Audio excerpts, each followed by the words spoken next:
Hello, and welcome to my channel. I am going to do a reading excerpt of Cemetery Boys. Y'all know my thoughts about this, but I wanted to do a reading excerpt since I did get this in the mail as well for review. So, well, actually, I wanted to. Chapter 1. Yato wasn't technically trespassing because he lived in the cemetery his whole life. The breaking in the church was definitely crossing the moral ambiguity line. Still, he was going to finally prove he was a bourgeois. He had to perform the rite in front of Lady Death, and she was waiting for him inside the church.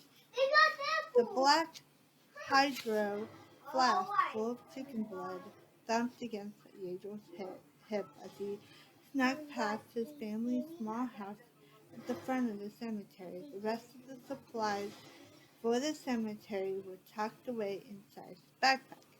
He and his cousin Marzipan ducked under the front windows, careful not to bump their heads on the sills. Silhouettes of the bourgeois celebrating inside danced across the curtains. Their laughter and the sound of music filtered through the graveyard. Yato passed, crouching in the shadows the, the coast the coast was clear before he jumped from the porch and took off. Marisa followed close behind, her footsteps echoing in tandem with Yajo's as they ran down the stone path through the puddles. Yajo's heart fluttered in his chest, fingers brushing along the wet brick of the Columbian wall as he watched for any signs of the bourgeois on the graveyard duty tonight. Patrolling the cemetery to make sure none of the spirits of the dead were causing trouble was part of the men's responsibility. Spirits turning magnifico were few and far between, so the bourgeois rounded mostly consisted of making sure outsiders hadn't snuck beyond the walls, keeping the graves clear of weeds and general maintenance. Hearing a guitar being played up ahead, Yato ducked behind a sarcophagus, dragging Marzipan down with him. Peeking around the corner, he saw Philip Menzies lounging against the tombstone, playing his behavior and singing along. Philip was a more recent resident of the bourgeois cemetery. The day of his death, barely over a week ago, was carved into the headstone beside him. Bourgeois didn't need to see a spirit to know one was nearby. The men and women in the community could sense it, a chill in the air or an inch at the back of their mind, was one of their inherent powers, given to them by their ladies, the powers of life and death, the ability to sense illness and injury in the living, and to see and communicate with the dead. Of course, the ability wasn't very useful in a cemetery full of spirits. Instead of a sudden chill wandering through the Bourgeois cemetery left a constant icy tickle on Yagel's neck. In the dark, he could barely spot the transparent quality of Philip's body. Philip's fingers moved in a ghostly blur as they plucked at the strings of his Behebra. I don't know how to pronounce it. It was his tether, the material possession most important to him, that kept him anchored to the land of the living. Philip wasn't ready to be released to the afterlife quite yet. He spent most of his time in the graveyard, playing his music and drawing the attentions of the bourgeois, both of the living and the dead varieties. His girlfriend, Clara Bell, always chased them off, and the two spent hours together in the cemetery, as if death had never parted them to begin with. Oh, okay. Hazel rolled his eyes. It was all very dramatic. If you asked him, it'd be nice if Philip could pass on already, then Hazel took a good night's rest without being woken up by Philip and Clara Bell bickering or worse, his terrible renditions of Wonderwall. But the Bruges didn't like forcing the spirit to cross over as long as the spirits were peaceful and hadn't turned magneto. The Bruges left them alone. But no spirit could stay forever. Eventually they would become violent, twisted versions of themselves, being trapped between the land of the living and the land of the dead, war on spirits, chipping away at their humanity. The parts that made them human eventually faded again away, until the bourgeois had no choice but to sever the connection to their teether and release them to the afterlife. Needle motioned for Maris and Tina to follow him down the side path so Philippi wouldn't see them. When the coast was clear, he tugged on the sleeve of Maris Tina's shirt and gave her a nod. He sprinted forward, weaving between statues of angels and saints, careful not to snag his backpack on the outstretched fingers. There were above ground Sarafoni and some mausoleum large enough to fit an entire family.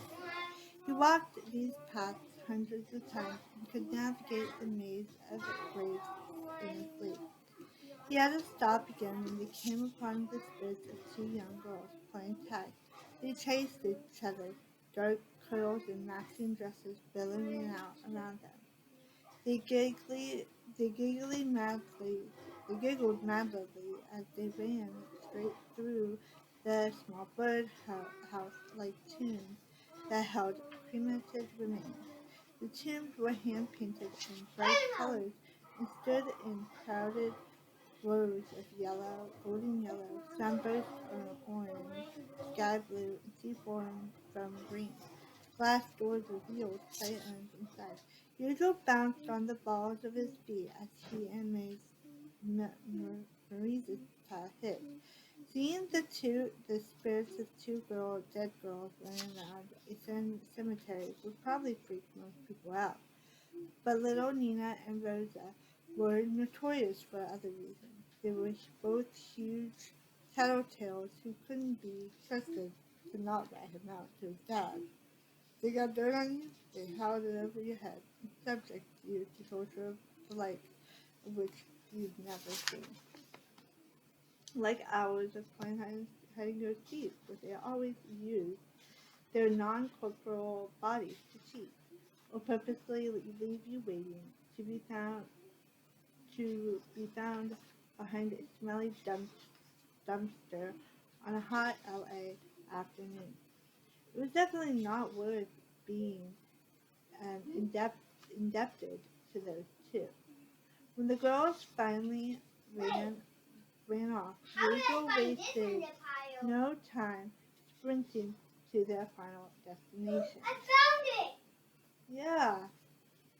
They rounded a corner. I don't know. They rounded a corner and came face to face with the lich gate to the church. Rachel's head tipped back. Whitewashed bricks were stacked before him, forming an archway. The words, Aldaro Interna, were hand-scrawled delicately in black paint. The Emerald Gardens. The paint was faded, but Yazel knew his cousin Miguel had already been tasked with giving it a fresh coat before the Dia de Munoz festivities began in a few days. A heavy bolted lock kept out any trespassers. As leader of the music family, Yeager's father, yeah, I know, Yeager's father, Enrique, held the keys and only gave them to the Builders who were on ship to guard the cemetery at night. Yeager did not have a key, which meant he was only allowed to enter during the day for rituals and celebrations. Lavamos, Lavamos Martinez's harsh whisper and her mechanical fingernail jabbing into his side made Yeager jolt. Her short, thick hair was wind-swept. Pastel pink and purple curls framed her heart-shaped face, popping against her deep brown skin. We need to get inside before we're spotted by someone. Yeager batted her hand away. Shh, he hissed. Despite her words of warning, Marie, Marie said didn't seem worried about getting into a heap of trouble. In fact, she looked downward, excited. Dark eyes wide with a devilish grin played across her lips that Yeager knew all too well. Yeager creeped to the left side of the gate. There was a gap between the last wrought iron bar and the wall, where the bricks swung. He tossed his backpack over the wall before turning sideways and wiggling his way through. Even even though his polyester and spandex binder, the bar scraped painfully against his chest. On the other side, he took a moment to adjust the half tank top under his shirt, so the clasp didn't dig into his side. It had taken a while to find one that masculinized his chest without being itchy or chokingly tight. Flinging his backpack over his shoulder, Yeager turned to find Marisa having a bit more difficulty. Her back was pressed against the bricks, her legs straddling the bar as she tried to drag herself through. Yeager stuffed his fist against his mouth, stifling a laugh. So again, when I read this first, I thought it was a boy, but I didn't know what binder was. So, I looked at it like a regular binder, not a binder that puts on, you put on. Marisa shot him a glare as she tried to wiggle her butt free. Saya latte, she hissed, before finally stumbling through. We're going to need another way to get in here soon. She wiped up the dirt smeared across her jeans. We're getting too big. Your butt is getting too big, Yeager teased. Maybe you should lay off those paste off deals, he grinned. Lose these curves, she asked, smoothing her hands down her waist and hips. Martina gave him a sarcastic smile. Thanks, but I'd rather die. She punched his arm before sauntering towards the church. Yeager jogged to catch up. Rows of marigold, the floors of mirrors lined the stone path. The tall orange and yellow flowers leaned against one another like drunken friends. They had exploded into blooms over the months, leading up to die demurals. Fallen petals dusted the ground like confetti. The church was painted white and had a terracotta roof. Starburst windows flanked either side of the large oak doors. Above, a small alcove was set in a semicircular wall, housing another cross. On either side, two cutouts held iron bells. Are you ready? There was no look of trepidation on Marzipan's face as she watched him, and she beamed, practically dancing on the tips of her toes. Theodore's heart pulsed in his veins. Nerves rolled in his stomach. He and Martina had been sneaking around the cemetery at night since they were kids. The churchyard was a good place to hide and play when they were little, close enough to the house to hear Lita when she called them for dinner. But they never actually snuck out into a church before. If he did this, they'd be breaking about a dozen Brunswick rules and traditions. If he did this, there was no turning back. Theodore nodded stiffly, his hands clenched into fists at his side. Let's do it! The hairs on the back of his neck prickled. At the same time, Marzipan shivered next to him. Do what? The bark, like the man, made both of them jump. Marzipan sprang back, and Yazel had to catch her arms to keep her from bowling him over. Just to their left, a man stood next to a small peach-colored tomb. Holy crap, Tito! Yazel exhaled, each hand still clenching the front of his hoodie. Scared the hell out of us. Martha Marisa sniffed indulgently.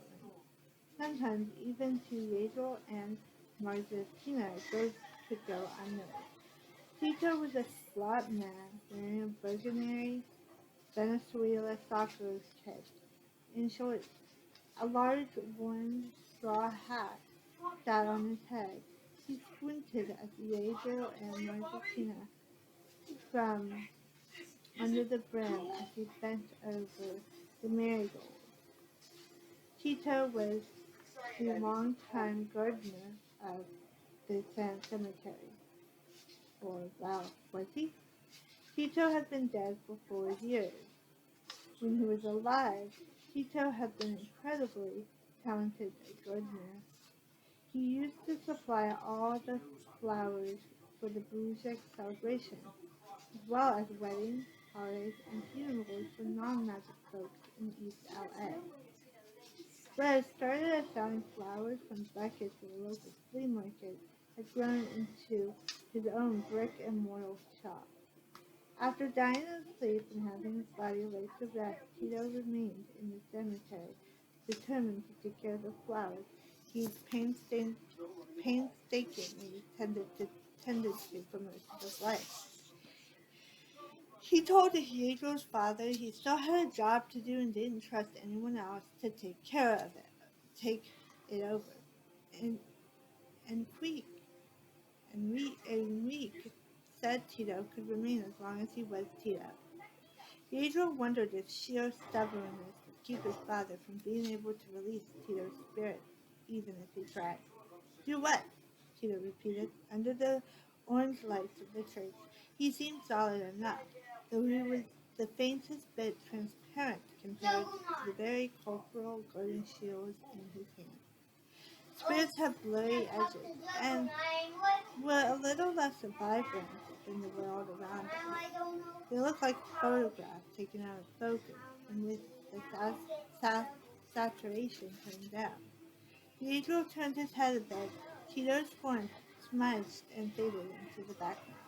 Yazel mentioned kicking himself, his nerves getting the better of him, distracting him from sensing Tito's doom. Why aren't you two back at the house with everyone else? Tito pressed. We were just going to go into the church, Yazel said, voice breaking mid-sentence. He cleared his throat. The rise of an unruly eyebrow meant Tito wasn't falling for it. Just to check on some supplies, Yazel said.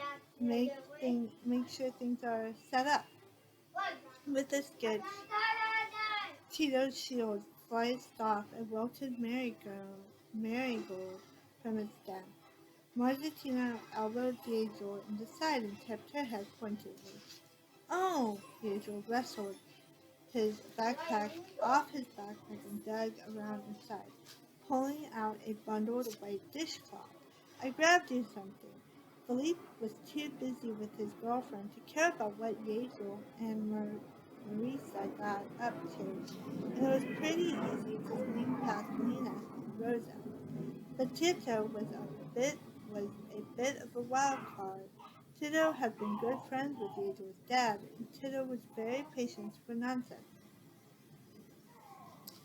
But offerings of food seemed to make him look the other way. Lito just made them. It's still one. Yazel pulled back the layers to reveal a concha. The delicious sweet bread had a crumbling topping and looked like a seashell. I got you a green one, your favorite. It, if Tito wasn't convinced by terrible lying, maybe Pan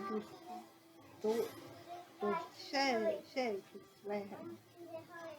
Tito waved his hand dismissively. I don't care what you two bus capillaries are up to, he grumbled. Margitina gasped and pressed her hand to her chest dramatically. Us? We would never. Yael shoved Marjorie to get her to shut up. He didn't think they were troublemakers, especially compared to some of the younger bourgeois. But he also knew laying on the innocent egg too thick would not work on Tito. Luckily, Tito seemed to want to get rid of them. Pa Furora, he said dismissively. But don't touch my campus sushi. I don't know how to pronounce it. Yael didn't need to be told twice. He grabbed Margarita's arm and made for the tree. Leave the conta, Tito added. Yael left it on top of the peach-colored tomb while Tito went back. He trimmed his marigold. He ran up the steps to the church with Marisa right on his heels. With a hard shove, the heavy door swung open with a groan. Yael and Margarita crept down the aisle. The inside was simple. Unlike a standard church, there weren't many rows of pews, and there were no seats in the back. When the bourgeois gathered for the ceremonies and rituals, everyone stood in large circles together in the open space. 3 tall windows made up the arcs of the church. During the day, the California sunlight steamed through the colorful, intricate stained glass. Dozens of unlit candles crowded the main altar. On the ledge halfway up the wall stood a statue of their sacred goddess, the Doja, who had bestowed the bourgeois with the powers thousands of years ago, when gods and monsters roamed the lands of Latin America and the Caribbean. The Lady of the Dead. The skeleton was carved out of white stone. Black paint accentuated the lines of her bony fingers, toothy smile, and empty eyes. Lady Death wore a traditionally white lace-trimmed hoopla and native skirt. A mantle was draped over the crown of her head, flowing to the rest of her shoulders. The neck of her dress and helm of the mantle were embroidered with delicate flowers of golden thread. A banquet of Tito's freshly cut marigolds lay in her skeletal hand. She had many names in variations: Santa Maria, or Mularte, La Pusada, Lady of Shadows, Mika Shikarat. It depended on the culture and the language, but each representation and image came down to the same thing: to be blessed by Lady Death, to have his own protege, and to serve her. What was what Yael wanted most in the world. He wanted to be like other Bruges, to find lost spirits and help them pass to afterlife, to the afterlife. He wanted to stay up all night on board graveyard duty. Hell, he even spent hours pulling weeds and painting tombs if it meant being accepted by his people as a Bruges. As Adriel approached her, propelled forward by his desire to save her, he thought about the generations of Bruges who had their own princes ceremonies right here. Men and women who immigrated from all over Mexico and Cuba, Puerto Rico and Colombia, Honduras and Haiti, even the ancient Incas, Aztecs, and Maya, all bestowed the power given by the ancient god. It makes a beautifully nuanced, vibrant cultures that came together to make their community hall. When Bruges turned 15 years old, they were presented to Lady Death, who would give them her blessing and tie their magic to their chosen conduct, the Poise.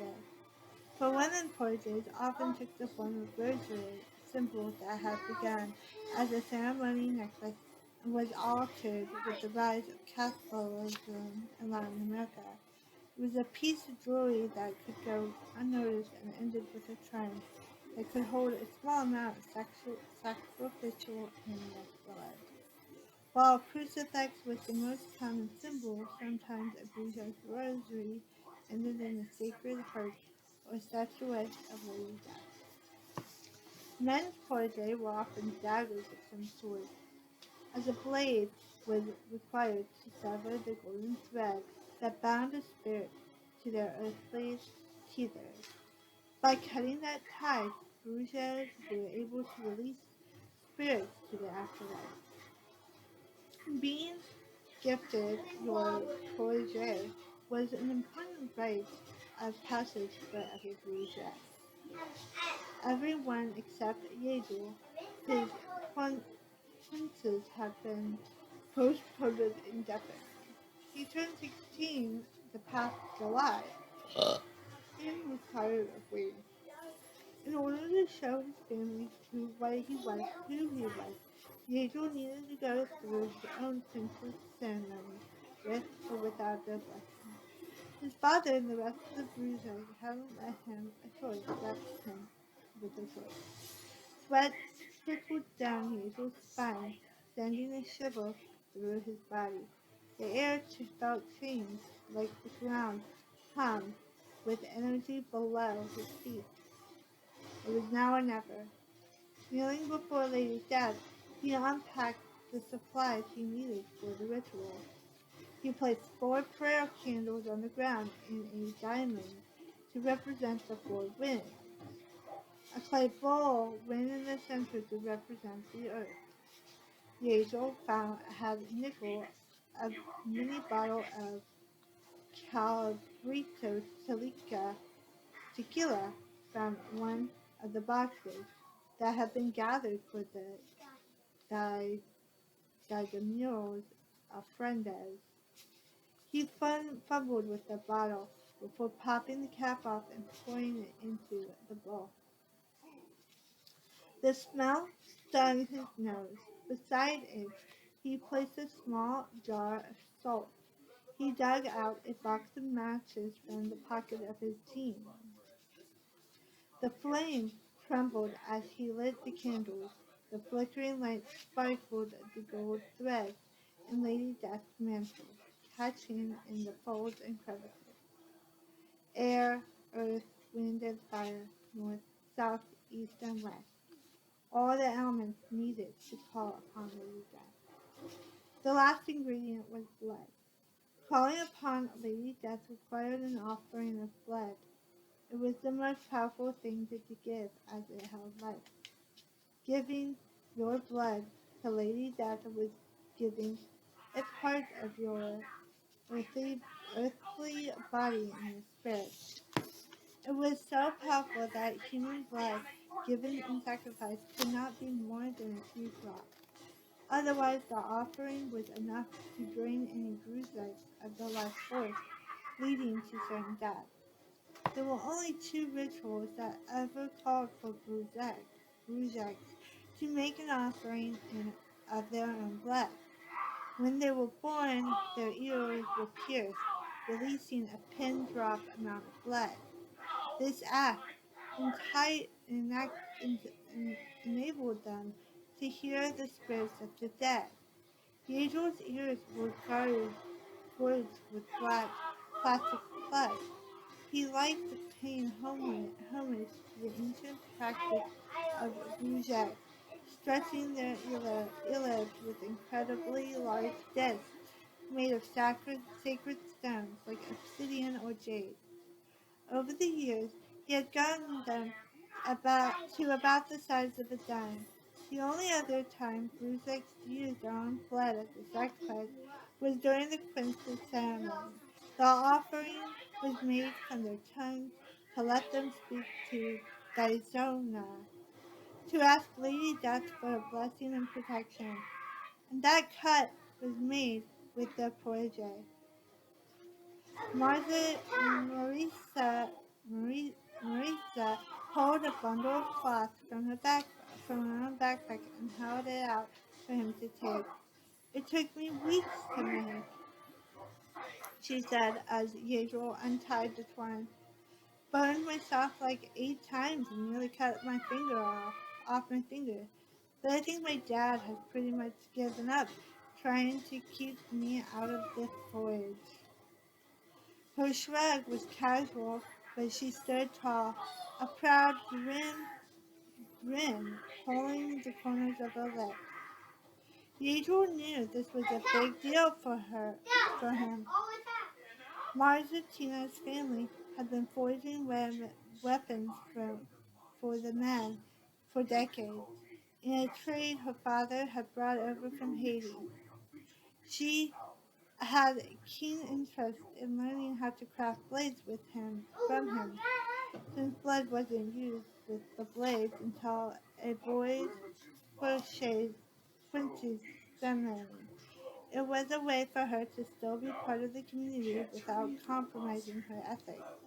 Her mom didn't think it was a proper career choice for a girl, but when Meredith Cronin set her mind on something, it was impossible to dissuade her.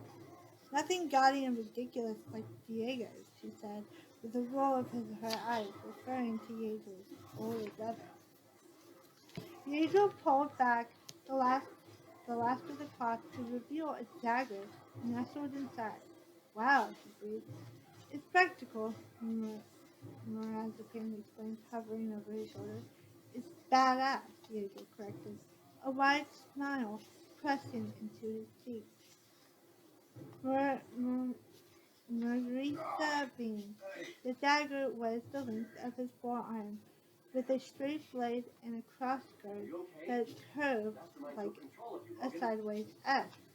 Lady Death had been delicately painted on the polished wooden grip. Yeager held the dagger in his hand, solid and reassuring. He traced his thumb along the thin lines of gold paint that radiated from the desk, feeling every intricate brush stroke. This was his dagger, his poison. Yeager had everything he needed. Now, all that was left was to finish the ritual. He was ready for this. He was determined to present himself to Lady Death, whether or not anyone else approved. But still he hesitated, clenching his protege as he stared up at Lady Death. He sucked on his bottom lip. Doubt crept its way under his skin. "Hey!" Yeager jumped as Moshfegh placed a steady hand on his shoulder. Her eyes brown were intense as she studied his face. "It's just—" Yeager cleared his throat, his eyes sweeping around the room. Margarita's eyebrows tipped with concern. Abruzza's princes were the most important in their day. Yeager's dad, brother, and Albula should have been standing next to him. As he knelt on the hard stone floor, the emptiness pressed around him. In the silence, he could hear the static of the uneasy candle flame. Under the hollowed eyes of Lady Death, Angel felt small and alone. What, what if, what if it doesn't work? He asked. Nearly, even at merely a whisper, his voice echoed through the empty church. His heart clenched. What if she rejects me? And and you and you sham. Margarita gave his shoulders a tight squeeze. You've got this, okay?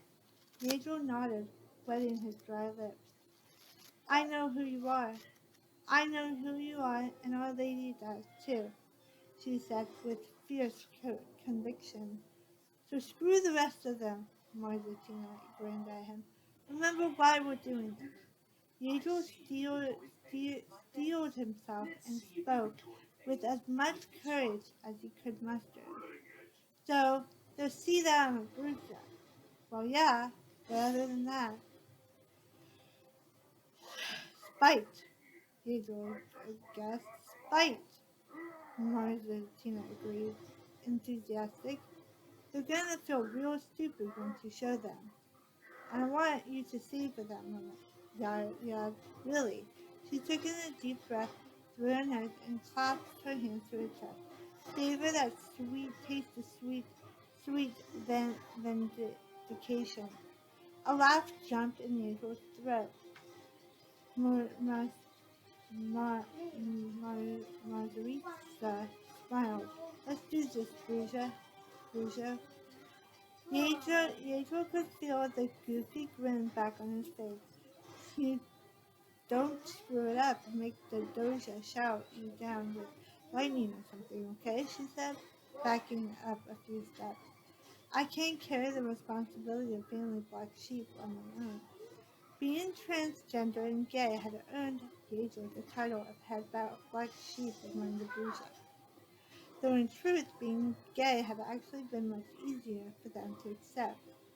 But only because they saw Yato liking boys as still being heterosexual. But Margarita has only earned the title in her own right as the only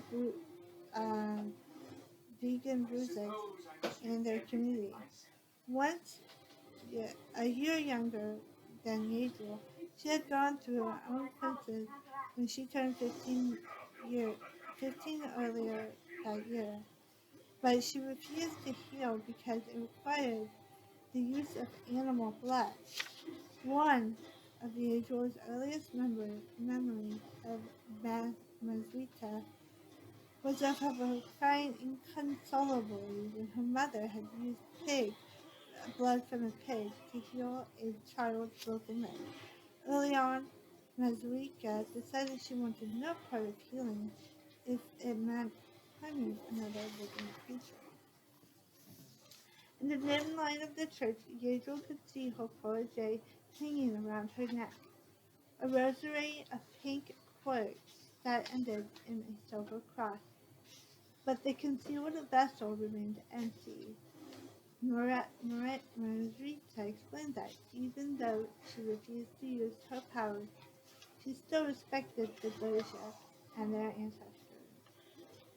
Yael admired her for her convictions, but he was also frustrated at them. All he wanted was to be accepted. All he wanted to be given his own protege, treated like any other Fugio, and given the same responsibility. Margarita, on the other hand, had been offered every right of the Fugio, but she chose to reject it. Now, Princess, Margarita said, waving him on impatiently. Pietro took a deep, steadying breath. He tightened his grip on his hydro flask, the metal cool against his sweaty palms as he exhaled through his pursed lips. With a more steady resolve, Yegor unscrewed the cap and poured the chicken blood into the bowl. To her credit, Margarita did her best to hide a look of disgust. As the deep red liquid mixed with the tequila, a gust of wind blew through the church. The candle flames flickered. The air in the room felt thick, as if it was crowded with bodies, even though um, except for him and Margarita, who adrenaline coursed through Yegor's veins, and excited chills raced up his arms. When he spoke, he did his best to keep his voice steady and deep. Santa Santa Morete T. Pido to Benetton, Yegor said, calling upon Lady Death to ask her for her blessing. A rush of air brushed against his face and dragged like fingers through his hair. The flames trembled and the statue of Lady Death suddenly felt alive. She didn't move or change, but Yegor could feel something pressing towards him. He lit a match and dropped it into the bowl. The liquid caught, bursting into flames. Provenzo Proziger, alas, videos, yes, Gario Las Mudes, Yegor said, vowing to uphold the responsibilities of the bruiser. His hands trembled and he demanded his protege title. Esta es my sangre, the rapamere por tie, holding the dagger. Yegor opened his mouth and pressed the tip of the blade to his tongue until it bit into him. He winced and held his protege out in front of him. A thin red line of red glistened on the edge of the blade in the warm light of the candle. He held the dagger over the burning bowl. As soon as the flames licked the steel, the blood sizzed, and the candles blazed like torches, the flames tall and strong. Yegor squinted as a rush of heat hit his face. He removed his protege from the fire and spoke the final words. Con un beso ti promeno ma divanican. He muttered before brushing his tongue over his lips, balancing the hilt in his palm. He kissed the image of Lady Death. Golden light sparkled at the tip of the blade and raced down the hilt of his arm to his hand. His skin glowed as the light shot through his fingers and up his arm. It traveled down his legs and curled around his toes. Yegor shuddered, the thrilling sensation robbing him of his breath. As quickly as it had appeared, the thick thrum of magic in the church dissipated. The candle flames extinguished themselves in the same pulse. The air in the room went still. Yegor pushed up his sleeve of his hoodie and stared at his arm in awe as the golden light faded, leaving his brown skin unadorned. He stared at the Lady Death. Holy crap, Yegor breathed, pressing his hands to his cheek. Holy crap, he repeated. It worked. He saw his chest, the thunderous beat of his heart pulsing against his palm. He jerked to look at Margarita for confirmation. Did it work? The fire in the bowl glinted in her eyes. A huge smile on her face. There's one way to find out. Laughter bubbled in Yegor's throat, relief and adrenaline making him half delirious. Right? If Lady Death had blessed him, granting him the powers of the Moshfegh, that meant he could summon a lost spirit. If he could summon a spirit and release it to the afterworld, then he would finally prove himself to everyone, the Moshfegh, his family, and his dad. They would see him as he was, a boy and a Moshfegh. Pedro got to his feet, holding his protege carefully against his chest as he sucked in his lip, tasting the traces of blood. His tongue stung, but the cut had been small. It hurt about as much as when he burned it trying to drink Cafe de Ola, um, fresh off the stove. As Margarita gathered the candles, pointedly staring clear of the flaming bowl of blood, Pedro approached the statue of Lady Death. At a little over 5 feet, he had to crank his neck back to look up at her in her alcove. He wished he could speak to her. Could she see him for who he really was? What his own family couldn't. Pedro spent years feeling misunderstood by everyone except for Margarita. When he finally told her he was trans 3 years ago, she hadn't batted an eye. Finally, she said, exasperated with him. Figured something was up. I was just waiting for you to spit it out. During that time, Rita had been his reliable secret keeper, smoothly going back and forth between pronouns when they were alone, versus when they were around everyone else, until he was ready. It took him another year, when he was 14, to work up the courage to come out to his family. It hadn't gone nearly as well, and it was still a constant struggle to get them and the other Moshfegh to use the right pronouns and to call him by the right name. Other than Marizita, his mother, Camilla, had been the most supportive. It took time to relearn old habits, but she caught on surprisingly fast. Gagel's mom had even taken on the task of gently correcting people so he didn't have to. It was a heavy burden, small instances piling up, but his mom helped him shoulder some of the weight. When he felt especially raw from the constant fight to be who he was, either at school or within their own community, his mom would sit down on the couch. She'd pull him close, and he'd rest his head on her shoulder.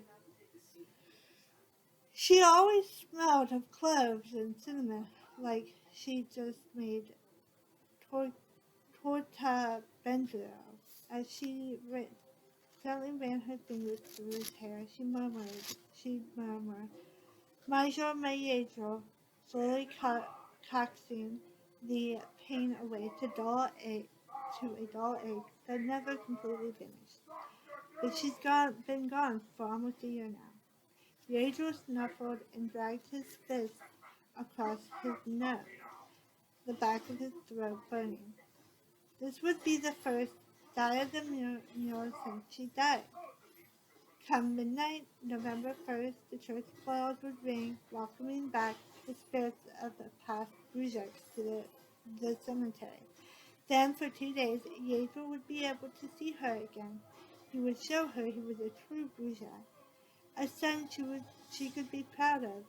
He would perform the task that his father and his father's father had as the children of Lady Death. Yadro would prove himself to everyone. Come on, Brosia, Margarita said gently, waving him forward. We need to get out of here before someone finds us. Yadro turned and grinned. Brosia. He was about to bend down and pick up the bowl from the ground when the hairs on the back of his neck pricked. Yadro froze and looked to Margarita, who had stopped mid-step. Something was wrong. Did you feel that? Yes. Even in a whisper, his voice seemed too loud in the empty church. Margarita nodded. What is it? Yadro gave a washing his head. It was almost like sensing a nearby spirit, but different, stronger than anything Yael had felt before. A sense of unexplained dread warmed his stomach.